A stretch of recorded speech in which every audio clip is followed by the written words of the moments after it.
지금까지 사도 바울은 구원의 초점을 사람에게 맞추었습니다.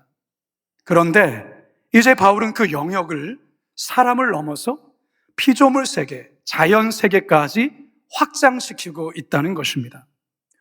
구원은 사람에게만 필요한 것이 아니라 모든 피조 세계도 구원이 필요하다는 것입니다.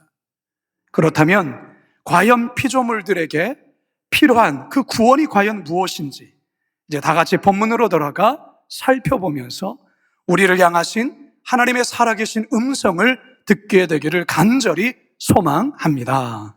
첫 번째 따라합시다. 애통하며 탄식하는 피조물. 오늘 우리가 대하고 있는 본문에서도 사도 바울 또한 피조 세계의 피조물들이 아프다고 합니다. 그리고 고통 속에 탄식한다고 우리에게 이야기합니다. 자, 22절을 함께 읽습니다. 시작. 피조물이 다 이제까지 함께 탄식하며 함께 고통을 겪고 있는 것을 우리가 아느니라. 왜 피조물들이 탄식하며 함께 고통을 겪고 있는 걸까요? 그 이유가 뭘까요? 성경 그 모든 이유와 원인이 인간의 타락, 인간의 죄와 연관되어 있다고 말합니다. 창세기 3장 17절과 18절 상반절입니다. 시작. 아담에게 이르시되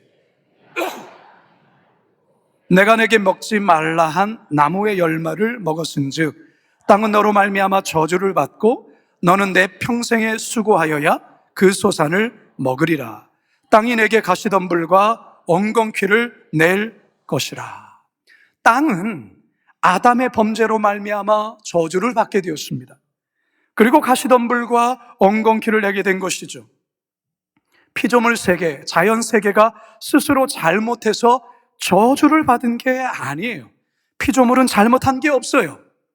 인류의 대표인 아담이 범죄하여 저주를 받았을 때 자연 세계도 함께 저주를 받으며 가시와 엉겅퀴를 낸 것입니다. 그래서 오늘 우리가 읽은 본문 20절 말씀에 보면 피조물이 허무한 데 굴복한 것은 자기 뜻이 아니었다, 그렇게 밝히고 있습니다. 20절 함께 읽습니다. 시작. 피조물이 허무한 데 굴복하는 것은 자기 뜻이 아니요. 자, 이렇게 해서 인간이 사는 환경에 큰 문제가 생긴 것입니다. 환경의 변화가 생긴 것이죠. 그래서 자연 세계와 피조물 전체가 애통하며 탄식하고 있다는 것입니다. 여러분, 우리의 몸이 아프면 몸이 아프다는 신호를 보내옵니다. 그 중에서 하나가 열이 나는 것입니다. 열. 정상적인 체온이 36.5도인데 아프면 이게 37도로, 38도로, 39도로, 더 심각할 때는 40도까지 오르게 되죠. 그래서 밤새 끙끙 앓는 소리를 내지 않습니까? 지금 피조물들이 그렇다라는 거예요. 강도 그렇고 바다도 그렇고 산도 그렇고 동물들도 모든 피조물들이 아파서 신음하며 탄식하고 있다는 것이죠.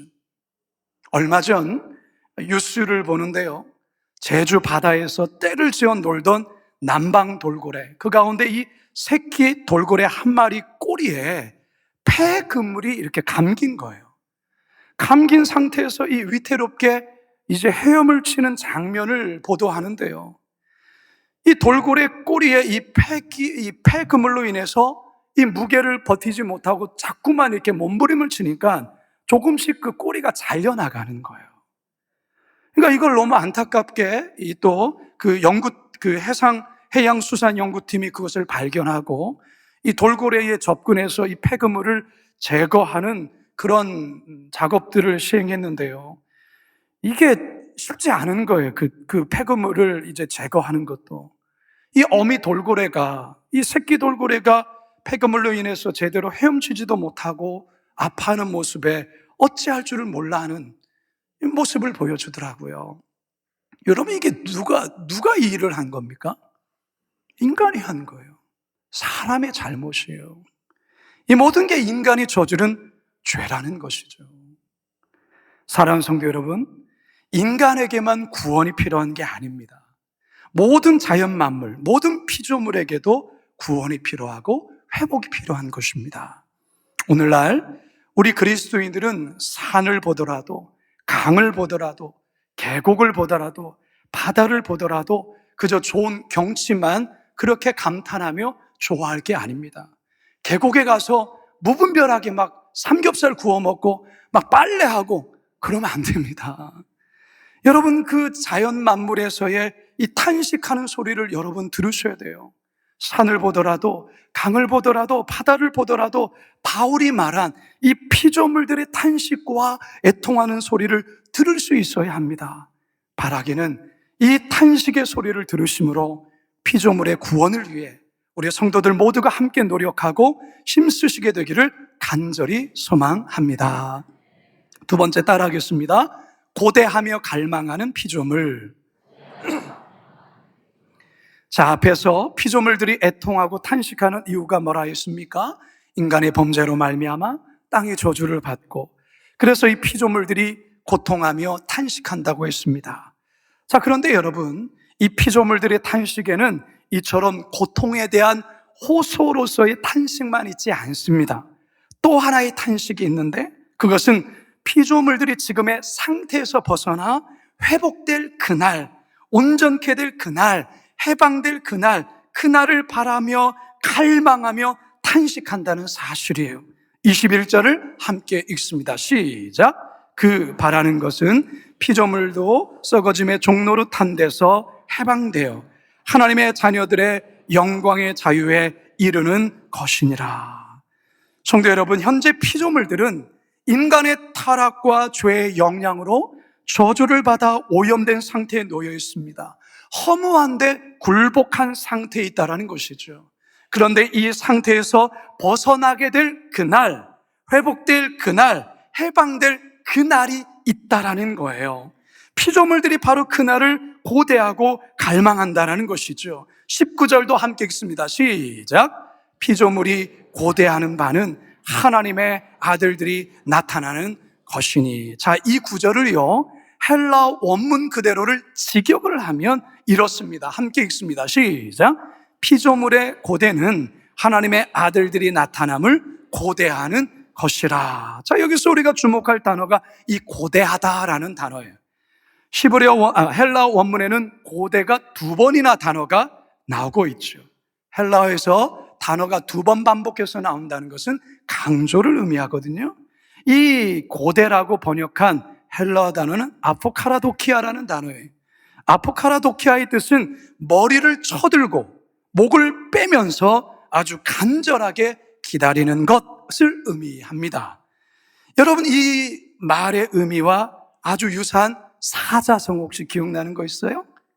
학수, 고대라는 사자성어가 있죠. 같은 말이에요. 모든 피조물들이 지금 이렇게 목을 빼고 머리를 쳐들고 아주 간절히 기다린다라는 거예요. 뭘 기다리는 것입니까? 하나님의 아들들이 나타나는 날을 기다린다라는 건데, 19절을 다시 한번 읽어볼까요? 시작. 피조물이 고대하는 바는 하나님의 아들들이 나타나는 것이니. 하나님의 아들들이 나타나는 날이라는 거예요. 이 하나님의 아들들이 나타나는 날이라는 게 뭐냐? 19절 바로 전 구절인 18절이 기록된 장차 나타날 영광의 날, 이것과 직결되는 거예요. 다시 말해서 우리 구원받은 우리 성도들이 영광스러운 모습으로 변화될, 예수님과 같이 영광스러운 모습으로 변화될 그 미래의 그날을 말하는 거예요. 구속의 완성이 이루어지는 그날, 하나님 나라가 완성되는, 궁극적으로 완성되는 그날을 의미하는데, 더 구체적으로 말하면 그날은 예수 그리스도께서 이 땅에 재림해 오시는, 그래서 새하늘과 새 땅으로 창조될 그날을 의미하는 것입니다. 그날을 피조물들이 간절히 고대하며 갈망한다라는 거예요. 왜 그럴까요? 그 날이 피조물들에게도 구원의 날이요, 회복의 날이 되기 때문에 그렇습니다. 고린도전서 15장 53절을 함께 읽습니다. 시작. 이 썩을 것이 반드시 썩지 아니할 것을 입겠고 이 죽을 것이 죽지 아니함을 입으리로다. 더 이상 썩지 않게 되어지고 더 이상 죽지 않게 되어지는 그러한 것으로 변화되어지는다라는 것이죠. 사랑하는 성도 여러분, 피조물들이 이토록 간절히 갈망하는 그날, 주님 다시 오실 그날, 여러분들도 갈망하십니까? 하나님 나라가 완성될 그날, 우리가 완전한 구속 가운데 완전하게 구원되어질 그날, 그날을 고대하십니까? 여러분, 우리는 그날을 고대하셔야 돼요. 그날을 바라보셔야 된다, 그 말이죠. 베드로후서 3장 13절입니다. 시작. 우리는 그의 약속대로 의가 있는 곳인 새하늘과 새 땅을 바라보도다. 인생에서의 고난 앞에 있을 때 우리는 그날을 바라보며 이 어려움을 이겨나가야 되는 거예요. 세상의 유혹 가운데 우리의 눈이 한눈 파는 것이 아니라 주님 다시 오실 그 재림의 날을 바라보면서 그날을 바라보며 하루하루를 살아가는 겁니다. 우리 손양훈 목사님, 사랑의 원자탄이라고 불려지는 분이시죠. 자신의 아들 둘이나 죽인 원수를 양아들로 삼았어요. 그리고 한센시병에 걸린, 정말로 온몸의 고름으로 정말로 그렇게 되어진, 어느 누구도 돌아보지 않은 그 한센시병의 마지막 죽기 직전에 있는 그들에게 찾아가셔서 입으로 고름을 빨아내시고 그들을 사랑으로 보듬고 하셨던 분이 손양훈 목사님이에요. 이 목사님이 얼마나 주님 오시기를 간절히 간구하고 바라고 갈망했는지 몰라요. 자주자주 하늘을 쳐다보면서 주님 오시나, 그렇게 늘 하늘을 쳐다보셨어요. 그러면서 찬송시 하나를 지었는데 그게 주님 고대가라는 찬양이 되었어요. 여러분이 찬양하십니까? 여러분이 찬양하시면 같이 한번 불렀으면 좋겠어요. 낮에나 밤에나 눈물 머금고 내 주님 모시기만 고대합니다.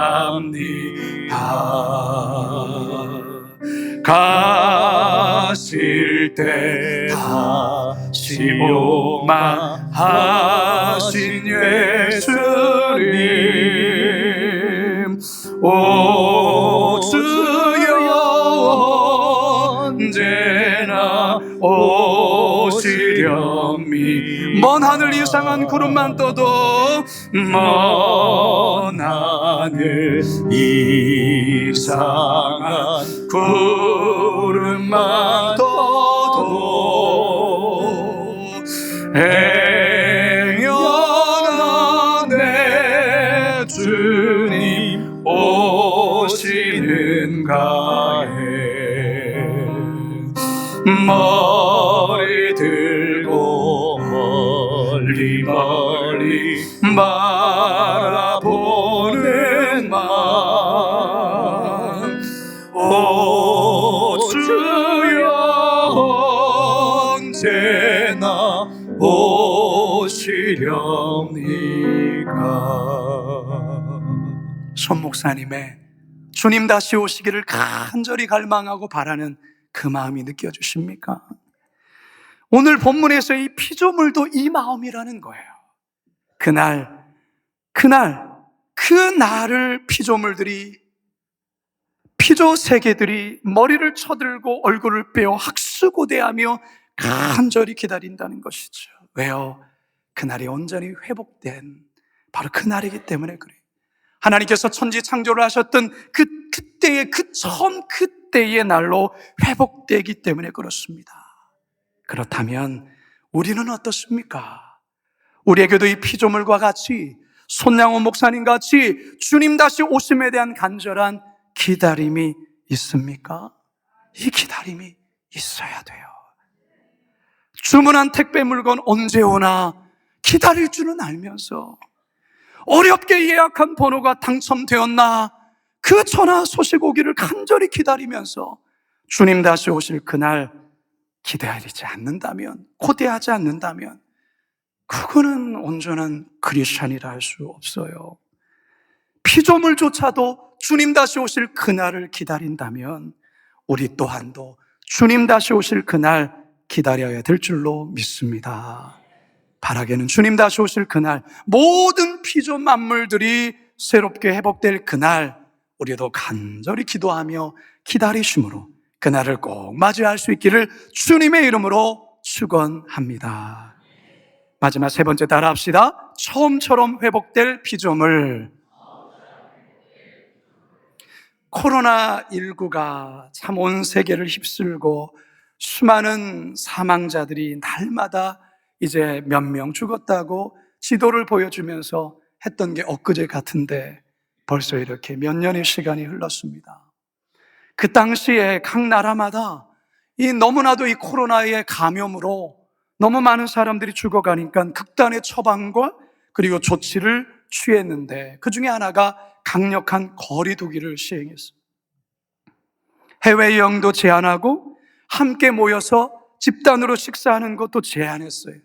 마스크를 반드시 써야 되고 공장 가동도 멈추고 자유롭게 집 밖을 나가서 식료품 가게에서 뭘 사는 것조차도 어느 나라 보니까 그것도 통제하더라고요. 그런데요, 이렇게 시행을 하고 몇 개월이 지났을 때 지구촌 곳곳에서 이상한 일들이 벌어졌어요. 인간의 활동이 멈추니까 이 자연 세계가 처음 하나님이 만드셨던 그때의 모습으로 살아나다라는 거예요. 회복되고 있다라는 거예요.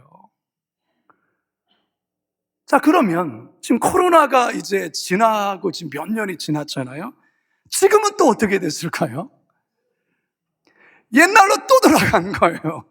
그 맑았던 그 하늘, 맑았던 물의 상태가 그 탁했던 예전 상태로 다시 돌아간 거예요. 코로나가 팬데믹이 해제되면서 그동안 이 답답했던 이 마음, 여행의 제한이 풀리면서 얼마나 많이 돌아다닙니까? 예. 그러니까 다시금 그 맑았던 그 자연이 또다시 오염이 되어지고 또다시 자연이 몸살을 앓죠. 여러분, 이걸 보면 모든 피조 세계를 망치는 오염의 주범이 누구예요? 인간이에요. 저 인간이 아니라 이 인간이에요. 여러분 자신을 보면서 하셔야지 저 인간 이러면 안 돼요. 나 자신이에요. 우리 자신. 저희 고향 제주도에 한라산 있지 않습니까? 이 한라산이 정말 아름다운 산인데요.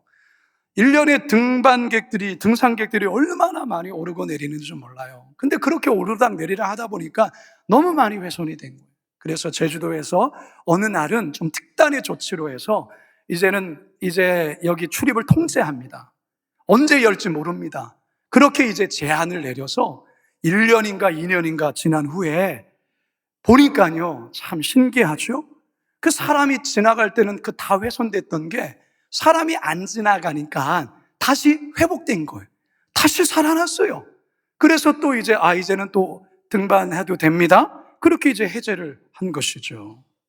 여러분, 인간이 들락날락거리면 오염이 되고 파괴되고 망가지는 거예요. 인간이 안 가야 자연이 살아나는 거예요. 자연이 살아나는 거예요. 이사야 선지자가 하나님 나라가 완성될 때 인간과 피조 세계가 어떻게 어우러지는, 어떻게 완성된 세상이 되는지 이렇게 노래를 합니다.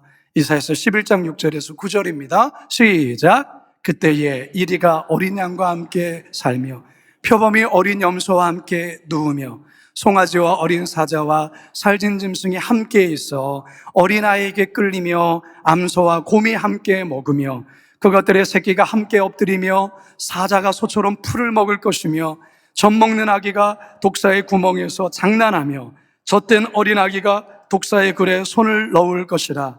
내 거룩한 산 모든 곳에서 해됨도 없고 상함도 없을 것이니 이는 물이 바다를 덮음같이 여호와라는 지식이 세상에 충만할 것입니다. 할렐루야. 이게 하나님 나라의 완성된 모습이에요. 이사야서 35장 7절도 함께 읽습니다. 시작. 뜨거운 사막이 변하여 못이 될 것이며 메마른 땅이 변하여 원천이 될 것이며 승량이 높던 곳에 풀과 갈대와 부들이 날 것이며 할렐루야. 이게 바로 처음처럼 회복된 피조 세계의 모습이라는 것입니다. 요한계시록의 저자 사도 요한은 앞으로 회복되어질 그 나라, 다시금 새롭게 창조되어질 그 세상에 대해서 이렇게 또한 증언하죠. 요한계시록 22장 1절 4절 시작. 또 하나님과 및 어린 양의 보좌로부터 나와서 길 가운데로 흐르더라. 강 좌우에 생명나무가 있어 12가지 열매를 맺되 달마다 그 열매를 맺고 그 나무 잎사귀들은 만국을 치료하기 위하여 있더라. 다시 저주가 없으며 하나님과 그 어린 양의 보좌가 그 가운데 있으리니 그의 종들이 그를 섬기며 그의 얼굴을 볼 터이요 그의 이름도 그들의 이마에 있으리라. 아멘. 앞으로 우리가 경험하게 될 나라, 우리가 가게 될 세상이 바로 이런 세상이라는 것입니다. 자, 그렇다면 이게 앞으로 미래에 있을 완성될 나라인데 그 미래에 완성될 그날이 오기까지 우리는 이 땅에서 뭘 해야 되냐라는 거예요. 먼저는 하나님을 알지 못하고 하나님을 떠나서 그 영혼이 죄에 망가져서 파괴되어서 영원한 멸망을 향해서 달려가고 있는 저들에게 예수 그리스도의 복음을 전함으로 그 영혼을 살리고 회복시켜야 됩니다. 이게 아주 중요합니다. 그리고 두 번째 해야 될 게 있습니다. 이 땅에서 아파하고 신음하는 이 피조 세계의 회복과 구원을 위해서 우리는 기도하고 다 같이 노력해야 됩니다. 여러분, 여러분의 자녀가 어린 자녀가 한밤중에 갑자기 온몸이 불덩이가 되어서 막 잠을 설칠 때 여러분 부모님 여러분 어떻게 하십니까? 계속 널브러져서 잡니까? 안 하잖아요. 해열제를 가져와서 그 밤늦게 애를 먹이고 옷을 벗겨서 아이의 온몸을 물수건으로 닦고 또 닦고 밤새도록 그렇게 하지 않습니까? 참 한숨 자지 못하죠. 그러면서 간호하잖아요. 그러면 어느새 아이의 열이 이렇게 떨어지면서 이 아이가 새근새근 평안하게 잠자고 있는 모습을 볼 때 그때서야 부모들이 자지 않습니까? 여러분, 지구의 온도가 점점 올라가는 것, 지구가 아프다는 신호예요. 지구가 아파서 지금 열나고 있다라는 거예요. 그래서 해수 온도가 올라가는 거예요. 그리고 가을에도 무더위가 계속되는 거예요. 이 온도를 낮추셔야 돼요. 낮춰야 돼요. 더 이상 온도가 올라가지 않도록 함께 힘써야 된다는 것이죠. 어떻게 해야 됩니까? 이산화탄소 배출을 줄여야 하는 거예요. 플라스틱 사용을 될 수 있으면 좀 자제해야 되고요. 일회용 사용도 최소화해야 됩니다. 조금 돈이 들지라도 친환경 소재들을 또한 써야 하는 것입니다. 이게 우리 그리스도인들이 먼저 솔선수범으로 실천해야 되는 거예요. 따라서 우리 그리스도인들은 먼저는 주를 믿지 않은 자들의 구원을 위해 힘써야 되고 앞에서도 말씀드린 것처럼 피조세계 자연 회복과 구원을 위해서도 힘써야 합니다. 우리 그리스도인들이 생태계 보존에 앞장서야 되고요. 편리하다는 이유로 자연을 오염시키는 것들이 뭔지를 찾아내야 되고 그것을 자제해야 된다는 거예요. 조금 불편하더라도 피조물을 회복하는데 우리 성도들이 마음 쓰시고 또한 힘을 기울여야 합니다. 그리고 검소하게 살아야 되고요. 경건하게 살아가야 됩니다. 그리할 때 피조물들이 고대하는 그날이 오게 될 것이고 그날을 우리 또한 영광 가운데 맞이하게 될 줄로 믿습니다. 그러한 저와 여러분 모두가 되시길 주님의 이름으로 축원합니다.